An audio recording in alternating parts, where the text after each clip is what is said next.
Albert Einstein ने एक बार कहा था, हर किसी को विज्ञान के इतिहास और उसके संघर्षों की सराहना करनी चाहिए, जिनकी बदौलत हम आज की तकनीकी प्रगति का आनंद ले रहे हैं। हाँ। आज हम एक ऐसे ही संघर्ष की कहानी में उतर रहे हैं, एक ऐसे भारतीय वैज्ञानिक की कहानी जिनके योगदान ने दुनिया बदल दी, लेकिन दुनिया उन्हें लगभग भूल गई। आज की हमारी पड़ताल भारत के महान वैज्ञानिक सर जगदीश चंद्र बोस पर है।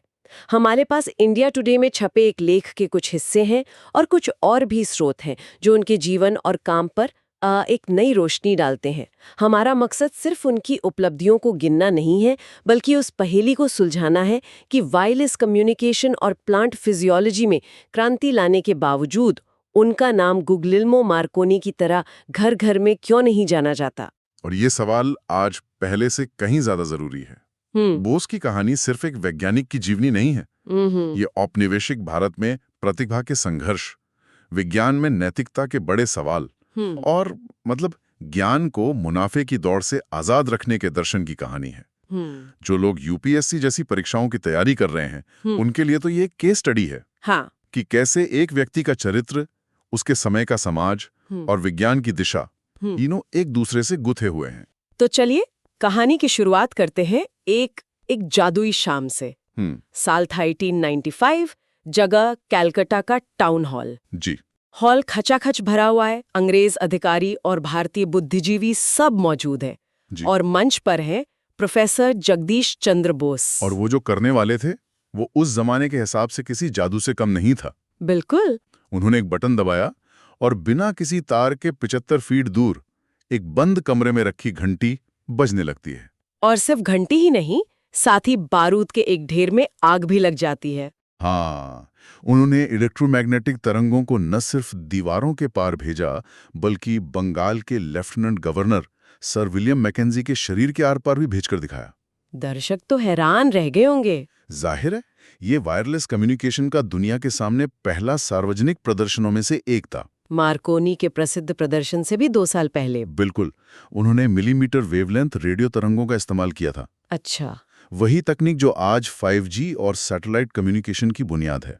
उन्होंने एक ऐसा डिटेक्टर बनाया था जिसे कोहीरर कहते हैं, जो इन तरंगों को पकड़ सकता था। ये सब 1895 में हो रहा था, कलकत्ता में। और यहीं पर कहानी का सबसे बड़ा मोड़ आता है। कुछ ही साल बाद 1901 में इटली के गुग्लिल्मो मार्कोनी अटलांटिक महासागर के पार एक रेडियो सिग्नल भेजकर दुनिया भर में मशहूर हो गए।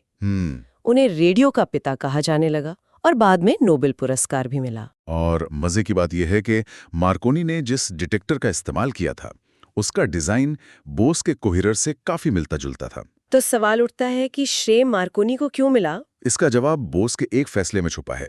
एक ऐसा फैसला जिसने उनकी पूरी विरासत को एक तरह से तय कर दिया। और वो फैसला था अपने आविष्कार को पेटेंट न कराने का।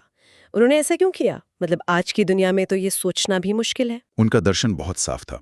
वो मानते थे कि ज्ञान और आविष्कार पूरी मानवता की संपत्ति हैं। उन्हें मुनाफे के लिए किसी एक व्यक्ति या कंपनी की तिजोरी में बंद नहीं किया जाना चाहिए। अच्छा। उन्होंने अपने एक दोस्त को लिखा भी था, ज्ञान किसी देश की सीमाओं में नहीं बना है, ये पूरी दुनिया के लिए है। ये सोच तो आज के ओपन सोर्स मूवमेंट जैसी लगती है। बिल्कुल, उसकी आत्मा जैसी है, जहां सॉफ्टवेयर कोड सबके लिए खुला होता है। लेकिन क्या इस नैतिक फैसले का कोई दूसरा पहलू भी था? क्या ये एक तरह से भारत के लिए एक मौका गंवाने जैसा था? ये एक बहुत ही महत्वपूर्ण बहस है। कुछ विश्लेषक मानते हैं कि बोस का ये कदम महान तो था, लेकिन शायद अव्यावहारिक भी। अगर वो अपने काम को पेटेंट कराते तो शायद भारत में एक वायरलेस टेक्नोलॉजी इंडस्ट्री की नींव रखी जा सकती थी। इससे भारत को आर्थिक और तकनीकी बढ़त मिलती। तो यहाँ नैतिकता और राष्ट्रीय हित के बीच एक जटिल सवाल खड़ा होता है। जी हाँ, जिस पर आज भी विचार किया जा सकता है। तो ये पहला कारण था कि बोस प्रसिद्धि की दौड़ में पीछे क्यों रह गए। लेकिन जैसा कि आपने शुरू में कहा, ये कहानी इतनी सीधी नहीं है। दूसरा कारण उस माहौल में छिपा है जिसमें उन्हें काम करना पड़ रहा था। बिल्कुल। उनका जन्म 1858 में हुआ था, ब्रिटिश राज के समझिए चरम पर। उनके पिता भगवान चंद्र बोस एक डिप्टी मैजिस्ट्रेट थे, लेकिन राष्ट्रवादी विचारों के थे। और इसीलिए उन्होंने जगदीश को किसी अंग्रेजी स्कूल के बजाय एक बंगाली पाठशाला में भेजा। जी, उस समय तो हर कोई अपने बच्चों को अंग्रेजी शिक्षा दिलाना चाहता था। हाँ, लेकिन उनके पिता का मानना था कि किसी और की भाषा सीखने से पहले अपनी भाषा और अपनी संस्कृति को समझना जरूरी है।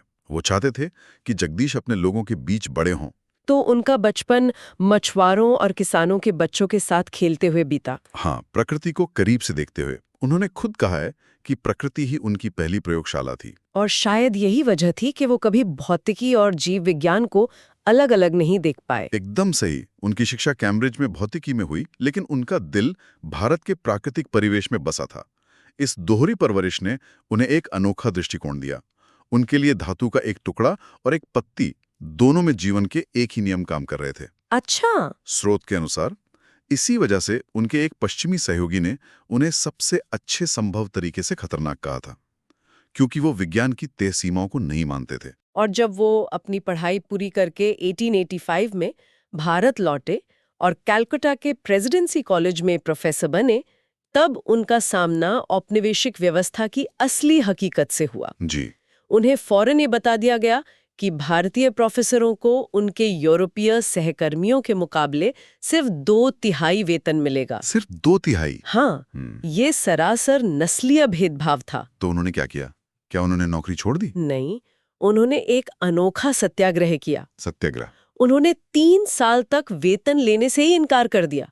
वो हर रोज कॉलेज आते थे, पूरी लगन से पढ़ाते थे, अपने प्रयोग करते थे, लेकिन सैलरी की चेक को हाथ नहीं लगाते थे। 3 साल तक बिना वेतन के काम करना। हाँ। और ये सिर्फ वेतन की बात नहीं थी। और क्या था? उन्हें रिसर्च के लिए कोई प्रयोगशाला तक नहीं दी गई।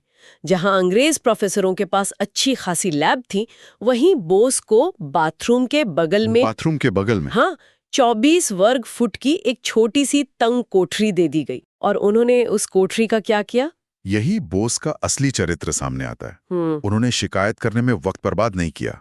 उन्होंने एक स्थानीय टिन स्मिथ यानी टिन का काम करने वाले कारीगर को अपना असिस्टेंट बनाया और उसी की मदद से अपने उपकरण खुद तैयार किए। वाह! उन्होंने उस छोटी सी कोठरी को एक world class microwave research lab में बदल दिया। वायरलेस क्रांति की नींव उसी तंग कोठरी में रखी गई थी। तो एक तरफ पेटेंट न कराने का उनका अपना फैसला और दूसरी तरफ ये व्यवस्थागत भेदभाव, ये 2 बड़े कारण थे। जी। लेकिन कहानी यहीं खत्म नहीं होती। अपने रेडियो के काम के चरम पर उन्होंने अचानक एक बिल्कुल नई दिशा में मोड़ लिया। हाँ, और ये उनके करियर का सबसे विवादास्पद और शायद सबसे शानदार अध्याय था। उन्होंने अपना ध्यान भौतिकी से हटाकर जीव विज्ञान पर केंद्रित कर दिया। क्यों? वो ये साबित करना चाहते थे कि पौधों में भी जान होती है। वो भी महसूस करते हैं, थकते हैं और मरते हैं, ठीक इंसानों और जानवरों की तरह। ये तो उस समय के विज्ञान के लिए एक बहुत ही क्रांतिकारी विचार रहा होगा। बिल्कुल। इसे साबित करना तो लगभग नामुमकिन लगा होगा। नामुमकिन। इसलिए उन्होंने एक ऐसा यंत्र बनाया जो नामुमकिन को मुमकिन कर सके। उन्होंने क्रेस्कोग्राफ का आविष्कार किया। क्रेस्कोग्राफ? ये कोई साधारण मशीन नहीं थी। ये धुएं से काली की हुई कांच की एक प्लेट पर किसी पौधे की हरकत को 10,000 गुना बड़ा करके दिखा सकती थी। 10,000 गुना? मतलब एक पत्ती का हल्का सा हिलना भी ग्राफ पर एक बड़े तूफान जैसा दिखता होगा। बिल्कुल। और उन्होंने इस यंत्र को लेकर लंदन की रॉयल सोसाइटी में प्रदर्शन किया। अच्छा। आप कल्पना कीजिए उस हॉल का माहौल। दुनिया के सबसे बड़े वैज्ञानिक बैठे हैं और बोस मंच पर एक पौधे को जहर का एक इंजेक्शन देते हैं। और फिर क्या हुआ? क्रेस्कोग्राफ से जुड़ी सुई जो पौधे की धड़कन को रिकॉर्ड कर रही थी, वो अचानक पागलों की तरह कांपने लगती है। और फिर धीरे धीरे शांत हो जाती है, ठीक वैसे ही जैसे किसी जानवर की मौत के समय उसकी दिल की धड़कन बंद हो जाती है। पूरे हॉल में तो सन्नाटा छा गया होगा। एकदम। उन्होंने ये भी दिखाया कि कैसे क्लोरोफॉर्म देने पर पौधा बेहोश हो जाता है और बाद में होश में आ जाता है। लेकिन क्या पश्चिमी वैज्ञानिक समुदाय ने उनके इन दावों को आसानी से मान लिया? बिल्कुल नहीं। कई लोगों ने उन पर धोखाधड़ी का आरोप लगाया, उनका मजाक उड़ाया गया कि एक भौतिक विज्ञानी जीव विज्ञान पर कैसे बोल सकता है। हाँ, यही। लेकिन बोस डटे रहे। उन्होंने सालों तक हजारों प्रयोग किए और यह साबित कर दिया कि पौधों में भी एक तरह का तंत्रिका तंत्र होता है जो बाहरी उत्तेजनाओं पर प्रतिक्रिया करता है। और आज इस क्षेत्र को क्या कहा जाता है? आज इसे हम प्लांट न्यूरोबायोलॉजी कहते हैं। Plant neurobiology? जी। और यहाँ न्यूरो शब्द इसलिए इस्तेमाल होता है क्योंकि बोस ने ही सबसे पहले ये दिखाया कि पौधों में भी जानवरों की तरह इलेक्ट्रिकल सिग्नल भेजने का एक सिस्टम होता है, एक तरह का नर्वस सिस्टम जो दर्द, खुशी या तनाव महसूस कर सकता है। और इसकी नींव बोस ने कलकत्ता की उसी छोटी सी लैब में रखी थी। जी हाँ। ये तो अविश्वसनीय है, एक ही जीवन में इतना कुछ। लेकिन मुझे इंडिया टुडे के उस लेख में एक और दिलचस्प बात पता चली। बोस सिर्फ एक वैज्ञानिक नहीं थे। आप उनकी विज्ञान कथाओं की बात कर रही हैं? हाँ। जी हाँ, वो बंगाली भाषा के शुरुआती विज्ञान कथा लेखकों में से एक थे। 1896 में उन्होंने निरुद्देशेर कहानी नाम की कहानी लिखी थी। लापता की कहानी। हाँ। उस कहानी का नायक एक चक्रवात को नियंत्रित करने का एक तरीका खोज निकालता है। अच्छा। कैसे? वो बालों में लगाने वाले तेल की एक बोतल समुद्र में फेंककर तूफान को शांत कर देता है। कमाल है, ये दिखाता है कि उनका दिमाग सिर्फ प्रयोगशाला तक सीमित नहीं था। उनकी वैज्ञानिक कल्पना और उनकी साहित्यिक कल्पना दोनों एक साथ काम करती थीं। बिल्कुल। और उनके इस असाधारण जीवन में उनकी पत्नी अबला दास का क्या योगदान था? अक्सर ऐसी महान हस्तियों के जीवन साथी इतिहास के पन्नों में खो जाते हैं। ये एक बहुत जरूरी सवाल है। अबला बोस खुद एक असाधारण महिला थीं। वो एक डॉक्टर, समाज सुधारक और महिला शिक्षा की एक बहुत बड़ी पैरोकार थीं। अच्छा। उन्होंने बोस को न केवल भावनात्मक सहारा दिया, बल्कि एक ऐसा बौद्धिक माहौल भी दिया जहां वो अपने प्रयोगों में पूरी तरह डूब सकें।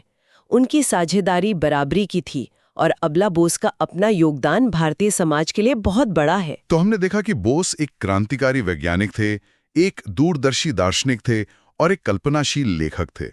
लेकिन शायद उनकी सबसे स्थायी विरासत कुछ और है जो आज भी कलकत्ता में खड़ी है। आप बोस इंस्टीट्यूट की बात कर रहे हैं जिसकी स्थापना उन्होंने 1917 में की थी। जी, ये सिर्फ एक इमारत नहीं थी, ये उनके सपनों की अभिव्यक्ति थी। ये एशिया के शुरुआती अंतःविषय यानी इंटरडिसिप्लिनरी रिसर्च सेंटरों में से एक था। इंटरडिसिप्लिनरी से उनका क्या मतलब था? देखिए, वो एक ऐसा संस्थान बनाना चाहते थे जहां कोई दीवार ना हो, जहां भौतिक विज्ञानी, जीव विज्ञानी और रसायन शास्त्री एक ही छत के नीचे एक दूसरे के साथ मिलकर काम करें। ठीक वैसे ही जैसे वो पूरी जिंदगी अपने दिमाग में करते आए थे। बिल्कुल। वो चाहते थे कि भारतीय वैज्ञानिक बिना किसी विदेशी निर्भरता के अपने देश में रहकर विश्व स्तरीय शोध कर सकें। और क्या उनका ये सपना पूरा हुआ? पूरी तरह से। बोस इंस्टीट्यूट ने भारत को मेघनाथ साहा और सत्येंद्रनाथ बोस जैसे महान वैज्ञानिक दिए। सत्येंद्रनाथ बोस? जी हाँ, जिनके काम पर बोस आइंस्टाइन स्टैटिस्टिक्स और बोसॉन कण का नाम रखा गया। वो जगदीश चंद्र बोस की ही छात्र थे। वाह! तो उनकी विरासत सिर्फ उनके आविष्कारों में नहीं, बल्कि उन वैज्ञानिकों की पीढ़ियों में भी जिंदा है जिन्होंने उन्होंने प्रेरित किया। तो जब हम शुरुआती सवाल पर वापस आते हैं कि बोस को उनकी जगह क्यों नहीं मिली, तो जवाब क्या है? पेटेंट, भेदभाव या कुछ और? जवाब इन सब का मिश्रण है। उन्होंने प्रसिद्धि के खेल को उसके नियमों से खेलने से इनकार कर दिया। उन्होंने ज्ञान को बेचने से मना कर दिया। उन्हें एक ऐसी व्यवस्था से लड़ना पड़ा जो उन्हें दबाना चाहती थी, और शायद वो अपने समय से बहुत आगे थे। दुनिया को ये समझने में दशकों लग गए कि पौधे भी महसूस करते हैं। जी। और शायद सबसे खूबसूरत श्रद्धांजलि किसी पुरस्कार या किताब में नहीं, बल्कि कहीं और लिखी है। आप चांद पर बने उस क्रेटर की बात कर रही हैं? जी हाँ, बिल्कुल। चंद्रमा के उस हिस्से पर जिसे हम पृथ्वी से कभी नहीं देख पाते, एक 91 किलोमीटर चौड़ा गड्ढा है जिसका नाम बोस है। एक व्यक्ति जिसने धरती पर 24 वर्ग फुट की कोठरी में काम शुरू किया, उसका नाम आज चांद के नक्शे पर हमेशा के लिए अंकित है। तो अंत में जगदीश चंद्र बोस की कहानी हमें क्या सिखाती है? ये हमें सफलता को फिर से परिभाषित करने के लिए कहती है। अच्छा। क्या सफलता का मतलब सिर्फ प्रसिद्धि, पैसा और पुरस्कार है, या सफलता का मतलब ज्ञान की सीमाओं को तोड़ना, आने वाली पीढ़ियों को प्रेरित करना और सिद्धांतों पर टिके रहना भी है? बोस ने दूसरा रास्ता चुना, और उनकी कहानी हमें उस रास्ते की कीमत और उसकी खूबसूरती दोनों दिखाती है। अगली बार जब कोई अपने आसपास किसी पौधे के पास से गुजरे या अपने फोन पे 5G नेटवर्क का इस्तेमाल करे, तो एक पल के लिए सर जगदीश चंद्र बोस को जरूर याद करना चाहिए। इस चर्चा पर क्या विचार है, हमें कमेंट्स में बताइएगा। हमें ये जानने में दिलचस्पी होगी कि सफलता को किस तरह से देखा जाता है।